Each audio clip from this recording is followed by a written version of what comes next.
Babou est une question technique. Ce n'est pas un avocat qu'il fallait aller chercher. C'est des spécialistes de droit budgétaire, c'est des financiers qu'il faut chercher à ce stade pour s'expliquer. Soxla ngay jëli avocat yow liñ la on n'est pas dans un combat. L'avocat, c'est pour te défendre dans le cadre d'une instance. Et je ne pense pas que Olivier Sur ait des références sérieuses en matière de finances publiques. Pour le moment, on n'en est pas encore là. Donc, aller chercher un avocat pour ça, je ne pense pas qu'on en ait besoin.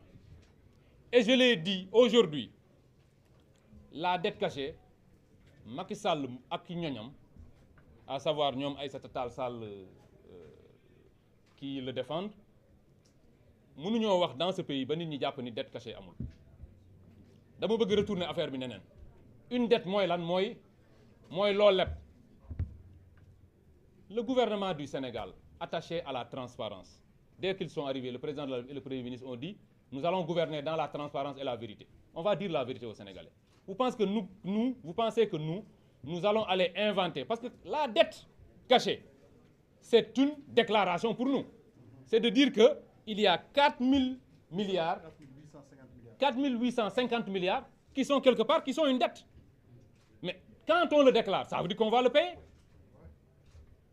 Est-ce que ñun dinañ dem bon vraiment ne bon léegi man daal damay xeex Macky au point que naa créé dette cachée de 4000 milliards ma war koo fay uniquement pour avoir Macky Sall. Macky Sall, nous l'aurons même sans viser.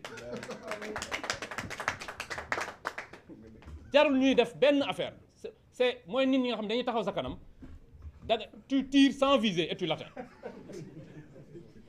soxlawul ñuy dem créer ji 4 milliards de dettes boo xam ne dañ koy fay. Et je vous dis que c'est tellement grave que non seulement en fait une dette correspond toujours à c'est une forme de financement. Ki nëbb dette bi ça veut dire que donc fi mu ko dugal leerul. C'est extrêmement grave. Et j'ai entendu tout à l'heure quelqu'un dire ñoom Macky Sall li ñu def ci dëkk bi graaw na graaw boo xam ne léegi ñun ñoo ngi fay chaque mois disons au titre de l'amortissement et du service de la dette 16 milliards. Mais 16 milliards yooyu ñu war a fay ñi ko def ngeen yaakaar ni waruñu leen woon a topp bu yàgg. Gis nga nit boo jàkkaarloog moom damay jël toujours cette métaphore qui fait appel à la lutte. Bu ngeen jàkkaarloo lu mu la ragal bu xaaree 1 minute ñëwoo au bout de 5 minutes boo ñëwul mu commencé la ñeme. C'est sûr Macky Sall moom bu ñu songoo dañ koy daan mais nañ ko teel a daan balaa moo guddi ay arbitre di arrêté match bi ñu naan match nul ak yooyu. Donc ce que je voulais dire c'est que ñoom li nga xam ne jël nañ ko ci dëkk bi li nga xam ne def nañ ko on a dit tout à l'heure ils devaient raser les murs. Non, ils ne rasent pas les murs, on les rase. Parce que ñun ñii quand je dis raser on te rase kaso moom balaa nga faa dugg yow mosoo dugg de ah.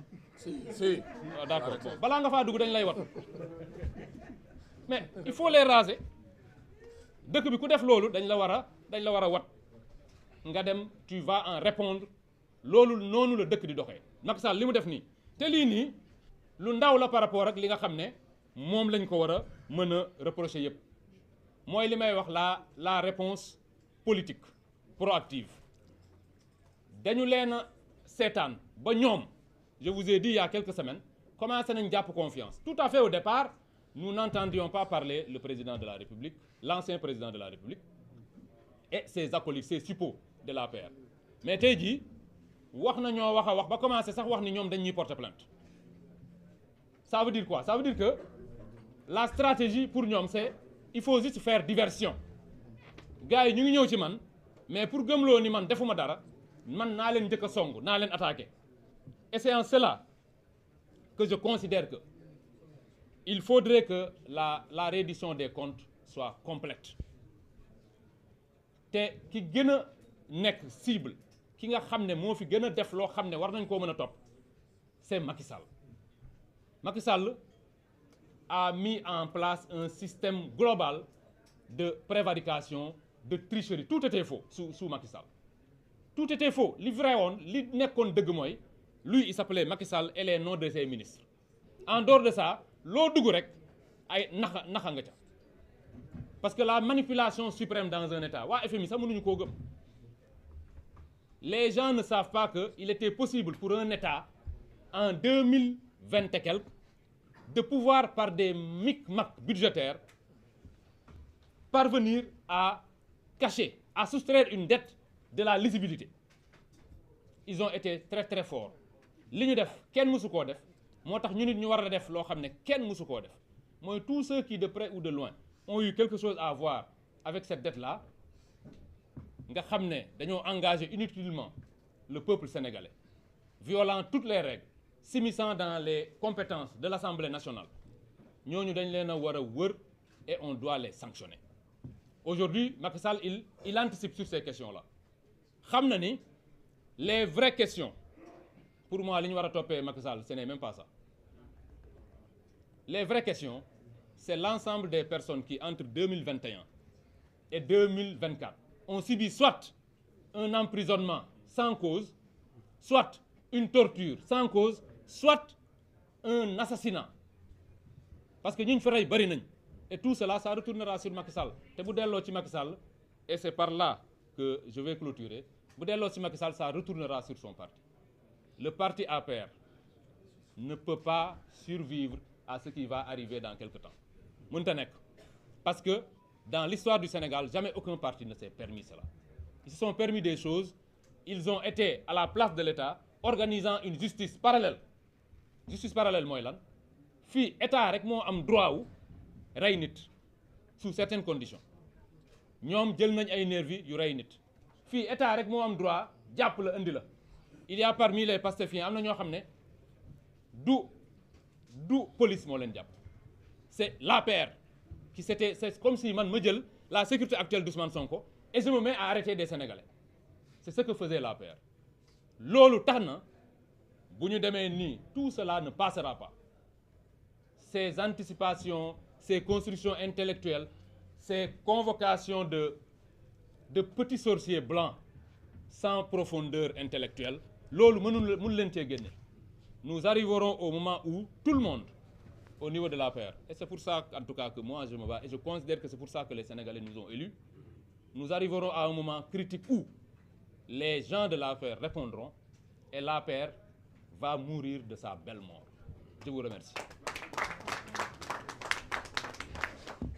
Aïcha. I will not forget, no problem.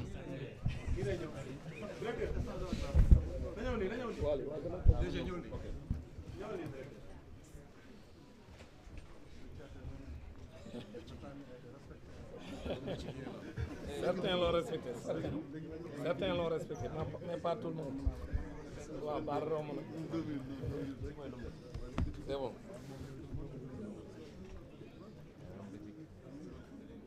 Voilà, merci. Asalaamaaleykum mbokk yi xarit. Maa ngi leen di nuyu yéen ñëpp kenn ku nekk ci turam ak ci santam. Di nuyu ñi nga xam ni ñoom laa seqal tey waxtaan wi. Di nuyu l'ensemble des directeurs généraux yi nga xam si ñun ñoo seq waxtaan wi tey ak l'honorable député Cheikh Bara Ndiaye nga xam